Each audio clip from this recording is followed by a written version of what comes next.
नमस्कार साथियों, स्वागत है आप सभी का एमजेटी एजुकेशन में। आज हम लोग साथियों बात करेंगे एक बहुत ही महत्वपूर्ण टॉपिक पर जिसका नाम है भोपाल गैस त्रासदी। जो एक ऐसी घटना थी जिसके बारे में आप सभी लोगों ने जानते हैं और कई जगह पढ़ा भी होगा, लेकिन इस घटना के बारे में आपको हम पूरी तरीके से जानकारी या इन्फॉर्मेशंस देने वाले हैं और ये बताने का प्रयास करेंगे किस तरीके से, क्या वो कारण थे, क्या असावधानियां थी, कौन से वो मेजरमेंट नहीं अपनाए गए थे, कौन सी सावधानियां नहीं अपनाई गई जिनके कारण ये घटना यानी कि भोपाल गैस त्रासदी जैसी घटनाएं घट गई थी। तो शुरुआत करते हैं साथियों वहां से। इसकी शुरुआत में कहानी कहां से इसकी स्थापना होती है और कैसे अपने यहाँ यह मिथाइल आइसोसाइनेट की जो घटना होती है वो किस प्रकार से होती है। तो साथियों शुरुआत करेंगे। यूसीआईएल एक कंपनी थी जिसका नाम होता है union carbide India limited. Union carbide India limited के नाम से वह कंपनी स्थापित की जाती है और कंपनी का मेन काम क्या होता है, तो सेविन नाम से एक पेस्टिसाइड यानी उत्पाद बनाती है। यानी कि यह कंपनी पेस्टिसाइड बनाने के लिए फेमस थी और जो पेस्टिसाइड्स होते हैं वो केमिकल्स के द्वारा उनका निर्माण किया जाता है। अब यहाँ पे देखेंगे आगे कि ये 3 दिसंबर की 1984 की घटना थी जिसके बारे में आज हम पढ़ेंगे और जानेंगे। वो 3 दिसंबर 1984 की वो काली रात क्या थी जिसके बारे में ऐसी घटना घटी, उसी के बारे में आगे हम देखेंगे कि किस तरीके से यूनियन कार्बाइड कंपनी का नाम क्या था, यूनियन कार्बाइड थी। लेकिन यूनियन कार्बाइड की बहुत सारी ब्रांचें पूरे विश्व में फैली थी और उन विश्व में फैली हुई ब्रांचों में भारत में भी एक ब्रांच खोली गई थी जिसका नाम था यूसीआईएल यानी यूनियन कार्बाइड इंडिया लिमिटेड। तो यूनियन कार्बाइड इंडिया लिमिटेड के नाम से भारत में यह कंपनी खोली गई थी और भारत में जो कंपनी खोली गई थी वो कहां पर, तो साथियों भोपाल में। तो ध्यान रखेंगे भोपाल में साथियों कंपनी खोली गई थी और भोपाल में जो कंपनी खोली गई थी किस नाम से, तो भैया यूसीआईएल के नाम से। तो पहले कंपनी का नाम याद रखेंगे यूसीआईएल।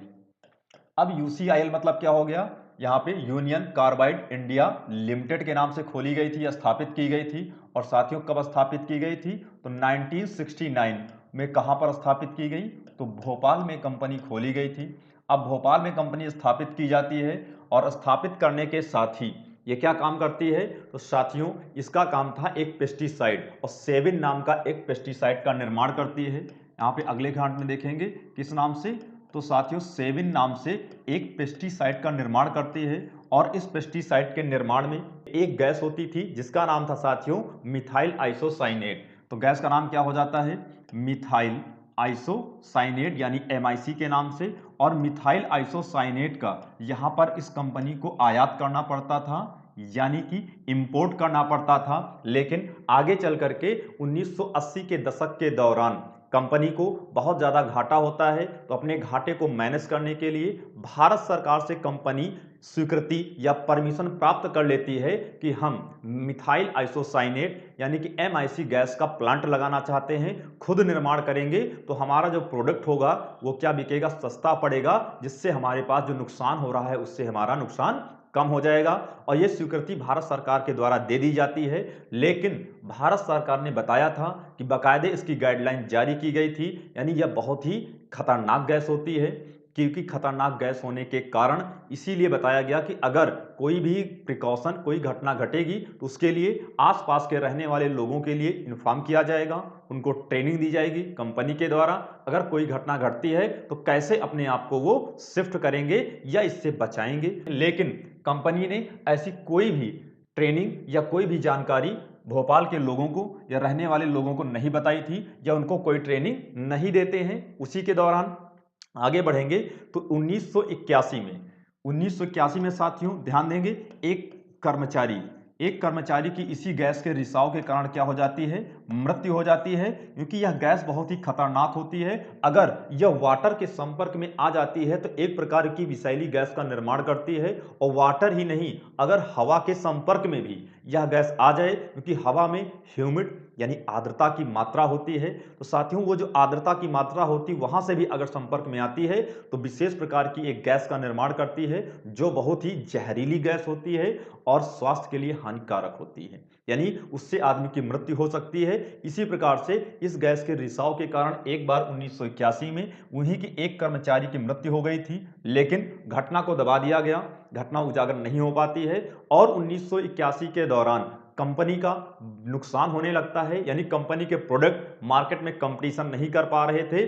तो क्यों कर नहीं पा रहे थे? क्योंकि उसी समय अन्य कंपनियां भी पेस्टिसाइड बनाने वाली आ गई थी, कंपटीशन व्याप्त हो गया था, वर्ल्ड वाइड कंपनियां भारत में और भी आ रही थी। जब कंपनी को नुकसान होने लगा तो कंपनी ने क्या किया कि अपने जो भी प्रिकॉशन थे, मेजरमेंट थे, उसमें कटौती करने लगी।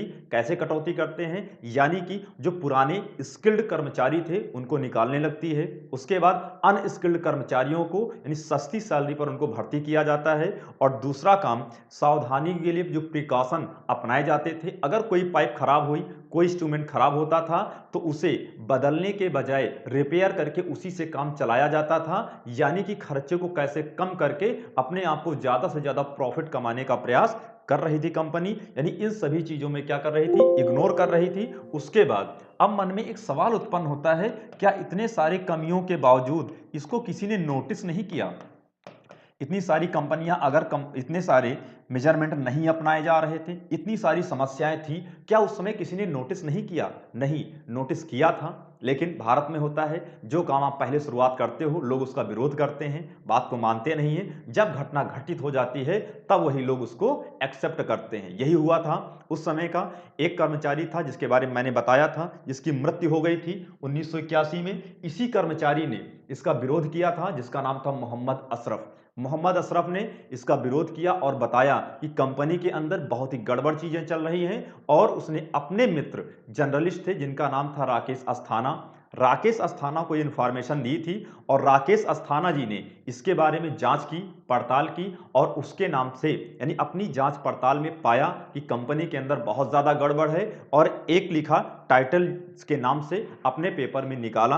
और टाइटल क्या था उस समय, यानी रिपोर्ट जो जारी की थी, बचाइए हुजूर इस शहर को बचाइए, नहीं तो शहर पूरी तरीके से जल करके खाक हो जाएगा। लेकिन किसी ने ध्यान नहीं दिया और इनको टेक्निकल बहुत जानकारी नहीं थी। और उसके बावजूद भी अपनी रिपोर्ट में इन्होंने पाया कि एक फास्जीन गैस निकलती है। कौन सी गैस? तो साथियों, फास्जीन जो गैस निकलती है, ये फास्जीन गैस बहुत ही नुकसानदायक होती थी। और ये फास्जीन गैस क्यों नुकसानदायक होती थी? क्योंकि इसके बारे में इन्होंने सुना था सेकेंड वर्ल्ड वार, द्वितीय विश्व युद्ध में जर्मनी ने इसी गैस का इस्तेमाल करके अमेरिका जैसे देशों को बहुत ही परेशान कर रखा था। उसकी घटना को याद करते हुए इन्होंने देखा कि बहुत नुकसानदायक गैस है और इसके बारे में और भी इंफॉर्मेशन इकट्ठा की और अपनी रिपोर्ट को, टाइटल को एक नया आयाम दिया और रिपोर्ट जारी की। ठीक है, एक निष्कर्ष निकाला और उस निष्कर्ष में अपना जो कंक्लूजन दिया कि ना समझोगे तो मिट जाओगे। यानी एक टाइटल दिया, यहां पर इसको याद कर लेना है कि ना समझोगे,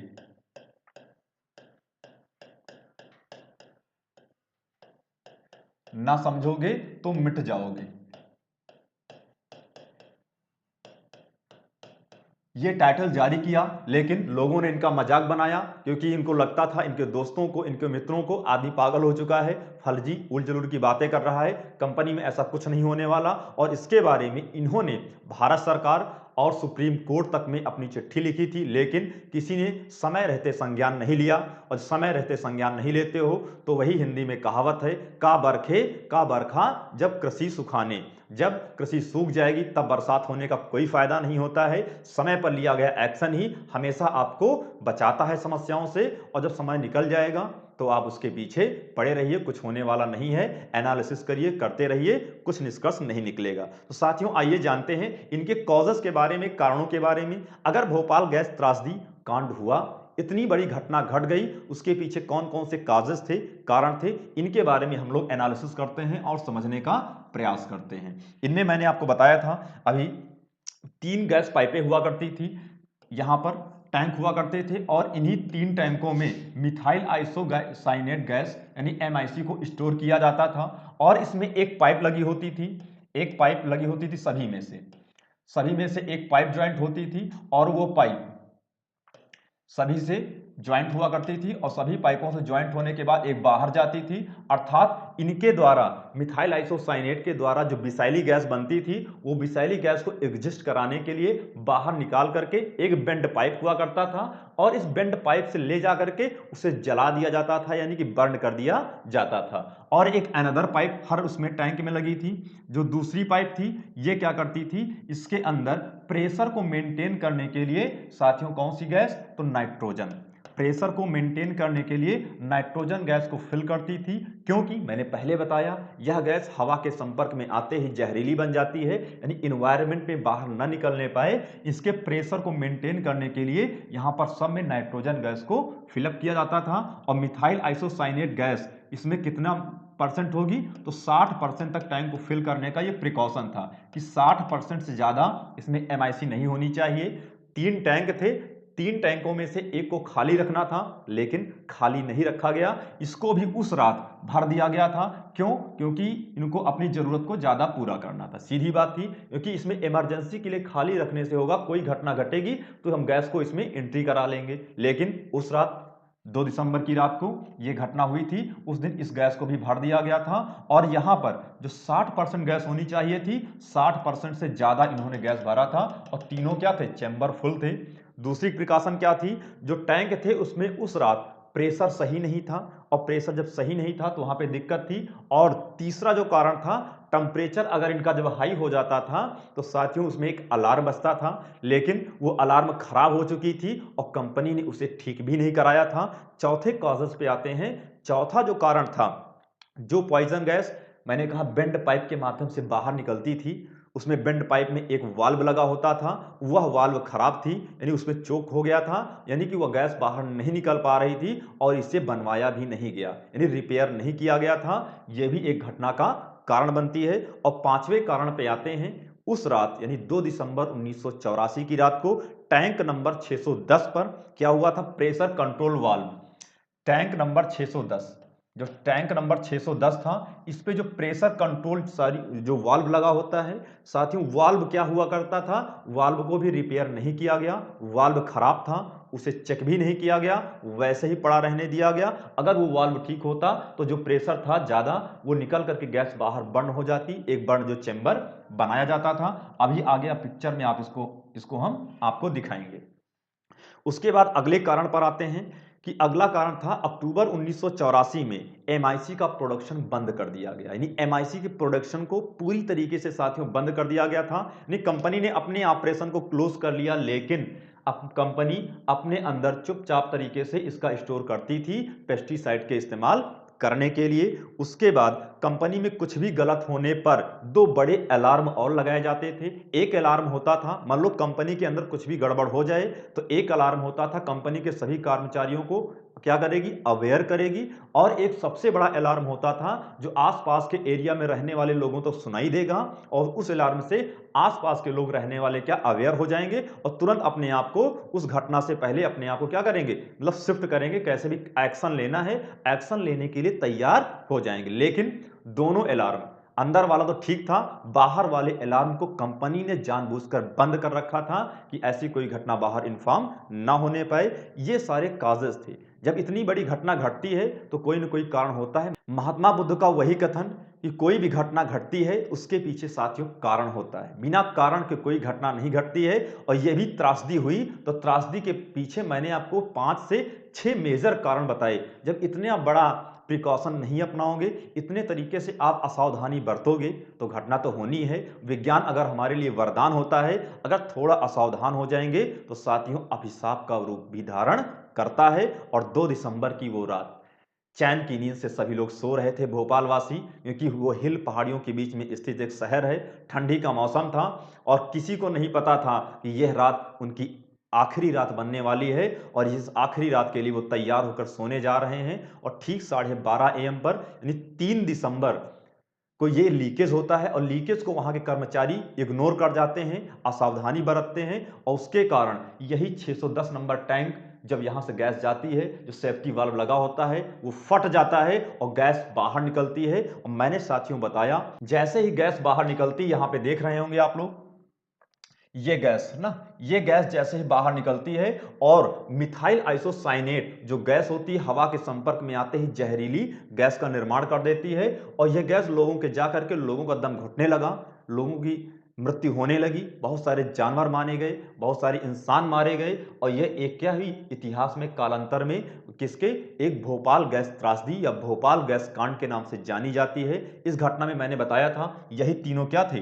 टैंक थे। और ये टैंक देख रहे हो 610 नंबर टैंक, 610 नंबर टैंक से ऐसे गैस निकलती है, एनवायरनमेंट में जाकर के आसपास के हजारों लोग मारे जाते हैं। जैसे ही हजारों लोग मारे जाते हैं, उसी समय उसके सीईओ या फाउंडर कौन होंगे? Warren Anderson.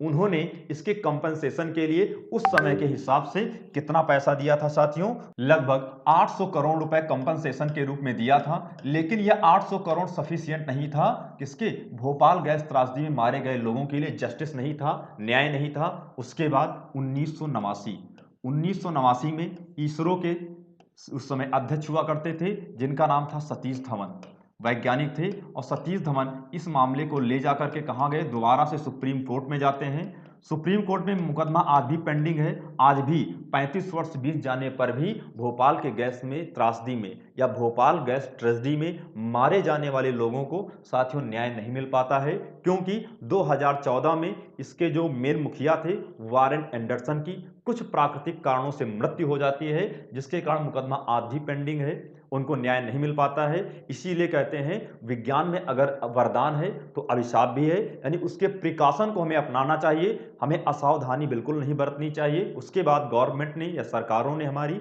बहुत सारे नियम, लॉज और कानून लाए, जिसके कारण भविष्य में ऐसी घटनाएं ना हो। तो इस तरीके से आपने साथियों देखा भोपाल गैस त्रासदी, वो रात 3 दिसंबर 1984 की सभी के लिए क्या बन गई? भोपाल वासियों के लिए एक काला दिन, एक ऐसी काली रात बन गई जिसको सोचकर आज भी वहां लोग विकलांग या क्या पैदा होते हैं? हैंडीकैप्ड पैदा होते हैं। यानी उनके डीएनए में यह परिवर्तन देखने को मिलेगा जैसे ही आप आगे देखोगे। यहां पे देखा, मैंने बताया था कौन सी गैस? फॉस्जीन। ये फार्मूला होता है मिथाइल एमाइन फॉस्जीन के साथ रिएक्शन करके बनाया जाता है मिथाइल आइसोसाइनेट, और ये बहुत ही खतरनाक गैस होती है। ऐसे जब डेंजरस मामले होते हैं तो इनमें बहुत ज्यादा सावधानी बरतनी चाहिए। उसके बाद आगे हम देखेंगे कि किस तरीके से ये प्लांट, ये वही प्लांट है, वही जगह है जहां पर इस प्रकार की गैसों का निर्माण होता था। यानी ये ट्रेजेडी, ये घटना घटी थी। ये भयावह मंजर आप देख सकते हैं। उसके बाद हम लोग देखेंगे ये हमारे किस तरीके से लोग मारे गए थे। लोगों के मारे जाने के बाद ये प्रतिमा, ये फोटो आपको दिखाती है कि क्या स्थिति रही होगी उस घटना के समय, उस कालक्रम के समय, जिसका आप अपनी आंखों से देख सकते हैं किस तरीके से आज भी बच्चे विकलांग, हैंडीकैप्ड पैदा हुए, क्या स्थिति इनकी रही थी। वो मंजर, उसका आप आंखों देखा हाल देखेंगे तो क्या स्थिति बनी होगी उस समय जब लोगों का दम घुट रहा था, लोग मर रहे थे। लेकिन किसकी लापरवाही से? एक कंपनी के प्रिकॉशन अपनाए ना अपनाए जाने की वजह से और ज्यादा लाभ कमाने की वजह से। इसीलिए कहते हैं लालच हमेशा बुरी बला होती है। आप कमाई करिए, पैसा कमाइए, प्रॉफिट कमाइए, लेकिन किसी के जीवन के दम पर नहीं। क्या जो कंपेंसेशन 800 करोड़ रुपए दिया गया था वारेन एंडरसन के द्वारा, क्या भोपाल के लोगों के साथ जस्टिस था, न्याय था? तो साथियों बिल्कुल न्याय नहीं था। पैसे से उनके कंपेंसेशन को भरा नहीं जा सकता था। जो लोग वहां मारे गए थे, किस तरीके से घटना घटती है, और इस तरीके से हम लोग, है ना, पूरी तरीके से भोपाल गैस त्रासदी के बारे में साथियों समझा। और आपको जितनी भी एजुकेशनल नॉलेज हो सकती थी वो नॉलेज मैंने आपको दी है। अगर वीडियो आप सभी लोगों को अच्छी लगी हो तो आप सभी लोग इसको लाइक करेंगे और शेयर भी करेंगे। चलिए साथियों, okay, thank you so much. जय हिंद, जय भारत।